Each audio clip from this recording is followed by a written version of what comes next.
Hey, Malcolm. We shared a room last year at MomoCon. You made me quite sad, Malcolm.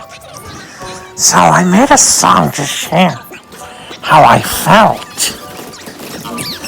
Last MomoCon, we could have shared a pizza, but you bought yourself food. This year, to save me from tears, I matured you for driving you around. Last MomoCon, I gave you a backshot, but the very next moment, you woke up and yelled. This year, to save me from tears, I'll give Tink a backshot. He's super special. Once bitten, twice shy. I thought you were cool, but you made me cry. Tell me, Malcolm, do you even care? Or was I just a stop for your anime despair? Now I've got a list, checking it twice, charging you for rides. Yeah, I'm done being nice. Maybe Tink will appreciate a backshot special served up with a plate. Last MomoCon, I gave you my heart.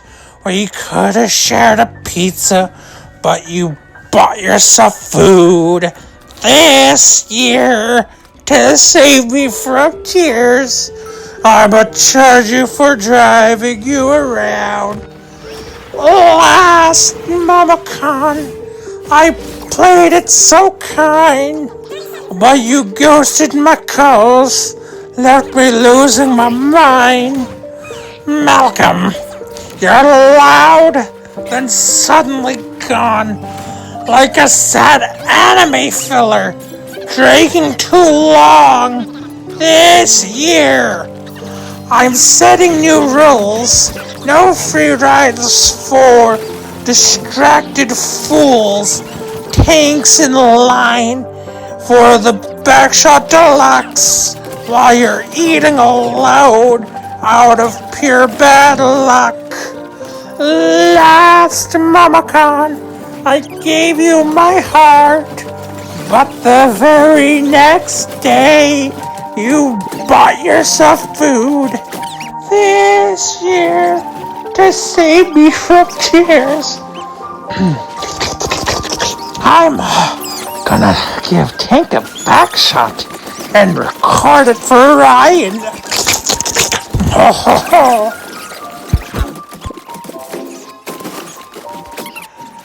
Dashing through the snow in Parker's Camaro, over the fields we go, laughing all the way, with Malcolm's balls hand-low clapping all through the town tonight.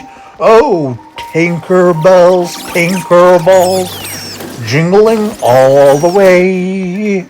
Oh, what fun it is to ride in Parker's Camaro. Hey, Jimmy Ball, trying to jingle all the way. Oh, what fun it is to ride in Parker's Camaro. Now everyone not on the ground, make it nice and white. Oh, marshal balls, clapping all the way. Oh, what fun it is to ride in Parker's Camaro. Oh, Malcolm balls, clapping all the way. With Tinkerbells, jingling all the way. Oh, what fun it is to ride in Parker's open Camaro. Oh, everybody now. Ryan balls, everyone get to sucking. Gotta make sure he's happy all the way for his girlfriend now. I want a living hippopotamus for Christmas. Only living hippopotamus will do. No pickup archers, no scary apes. I only like living hippopotamuses, and living hippopotamuses like me too. I can see it now on Christmas morning, creeping down the stairs. Oh, what a joy, what surprise. I opened up my eyes to see a little hippopotamus standing there. I want a little hippopotamus for Christmas. Only living hippopotamus will do. No lumpy lumps, no funky frogs. I only like living hippopotamuses, and living hippopotamus like me too. Mom says a little hippopotamus would eat me up, but then teacher says hippopotamus is a vegetarian. There's lots of room for him in our 2-car garage. Feed him candy canes and listen to Livy Vibbo songs. I want a living hippopotamus for Christmas. Only the hippopotamus will do. No pig-eye barkers, no scary imps. I only like living hippopotamuses, and the hippopotamus like me too.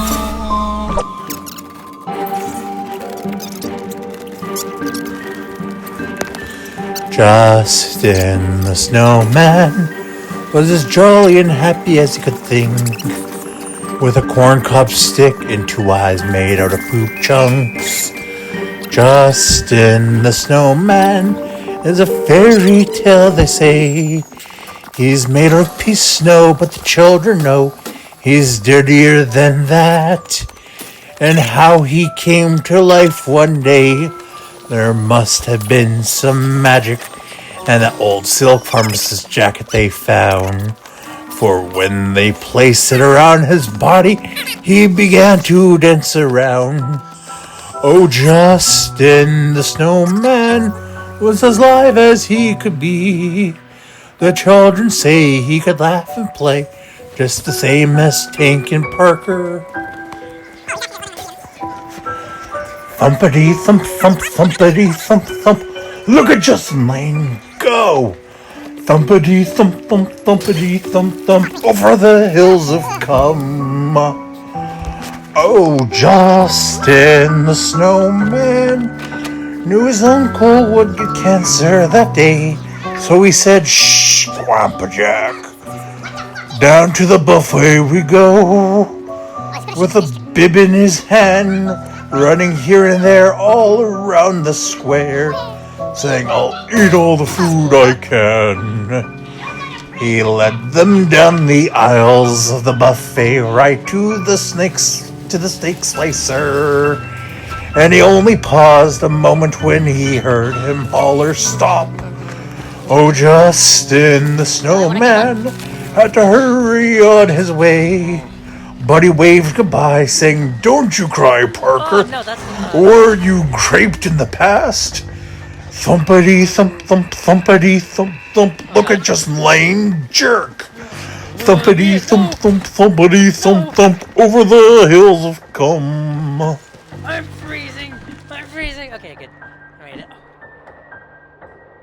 It was Christmas Eve, and the snow was falling softly outside, blanketing the world in white. Inside Ryan's house, the group of friends had gathered for a legendary sleepover. Their mission was clear: stay awake to catch Santa Claus in the act of delivering presents. Malcolm sat at the table, arguing that Santa was real while distractedly starting a debate about which reindeer was the best. Obviously, it's Rudolph. Guys, he has a red nose. What's better than that? Ryan, exhausted from work, sat in the corner with a cup of yogurt. "Man, I'm so tired from work," he muttered, taking a spoonful. He left the room halfway through the conversation to FaceTime his girlfriend. "Hey, babe, the monster's here," he began before running off to his own world. No, I want that. Clayton, obsessed with Jeff the Shark from Marvel Rivals, was loudly defending his choice of mane. "Jeff is the GOAT, Ryan. Stop stealing my mane." Ryan, halfway out of the room, shouted back, "I'm not even playing him anymore." Dom, the newly crowned king of crying, was sobbing dramatically. "Why does this always happen to me? Desmond, I love you," he wailed, clutching a pillow to his chest. Flying, his temper much shorter than usual, had become verbally aggressive to anyone who spoke to him. "Ryan, stop FaceTiming. Clayton, shut up about Jeff. Jimmy, stop being useless." He hurled a Christmas ornament at the wall and retreated to a corner, muttering, "I can't. I need a minute. I can't." Poor little Steve, the youngest of the group, sat quietly, wide-eyed and innocent, watching his friends act like chaotic adults. As they continued their antics, the lights flickered once. Then the distant thud of something heavy shook the house. Everyone froze. The ground shook again, and this time it was followed by the unmistakable sound of something large crashing into the house. They rushed to the window to see a horrifying sight, a monstrous creature with glowing red eyes and tank-like legs. It was Tank Man, and he was dragging a massive sack filled with stolen decorations and presents. "What in the world?" Malcolm gasped. Tank Man's roar echoed across the street, and as he stalked closer they realized he wasn't just a monster. He was a force of pure malice, stealing not just physical things but the very joy of Christmas itself. "He's eating Christmas! He's taking all the joy!" Clayton yelled, clutching his stuffed shark Jeff like a security blanket.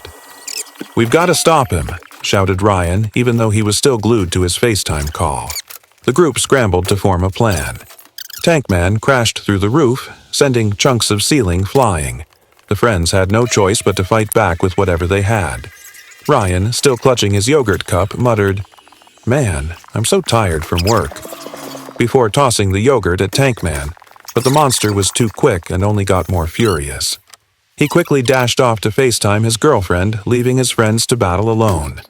Clayton, still arguing with Ryan over who got to play as Jeff, shouted, "Jeff is the GOAT. You can't just take my main like that." In a fit of frustration, he threw a Christmas ornament at Tankman's head. It hit, but Tankman barely noticed. Jimmy, who was now high, wandered into the fray, laughing uncontrollably.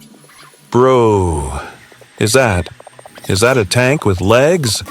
He tried to boop Tankman's shin with a candy cane, but the monster just grunted and swatted him aside. Dom, the king of crying, broke down, sobbing uncontrollably. "Why does this always happen to me? Desmond, I love you. His tears flooded the floor as he curled up, completely overwhelmed. The sobbing, however, distracted Tankman for a moment, giving the others a chance to regroup. Flying, now beyond frustrated, shouted, "Ryan, stop FaceTiming. Clayton, stop talking about Jeff. Jimmy, why are you useless?" He stormed toward Tankman, throwing random objects and cursing at it. But after the outburst, he quickly retreated, muttering, "I can't. I need a minute." Justin Lane, being Justin Lane, stood still, his eyes locked onto Tankman. "I'm not scared of you," he said calmly, with zero fear in his voice.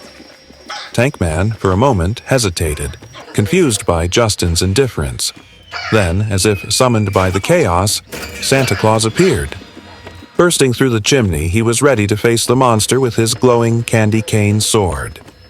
"You will not ruin Christmas, foul beast!" Santa cried, charging toward Tankman. The battle raged on, but Tankman was a formidable opponent. Santa and the group fought valiantly, but with each blow, it became clear that defeating the monster would come at a high cost. Justin Lane, in a moment of unexpected bravery, threw himself at Tankman, using a sled to knock the monster back. But in doing so, he was caught by Tankman's claws and vanished into the shadows. Jimmy, still high and laughing, tried to help but was snatched up by Tankman and eaten with a final, "I hate this monster." As the battle reached its peak, Santa Claus, using all his magic, struck a final blow against Tankman. But the monster, in his death throes, dragged Santa down with him, crumbling into ashes. With Tankman defeated, the group of friends stood in stunned silence.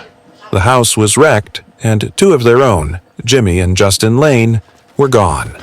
Poor little Steve, holding the last piece of candy Santa had left behind, read the note. To my brave friends, Christmas is not about one man, one gift, or even one monster. It's about the love we share. You saved that love tonight. Keep it alive. Santa Claus. The group, though broken-hearted, promised to carry on the spirit of Christmas. Ryan raised a yogurt cup. To Jimmy and Justin Lane. Dom added, his tears now under control. And to Santa.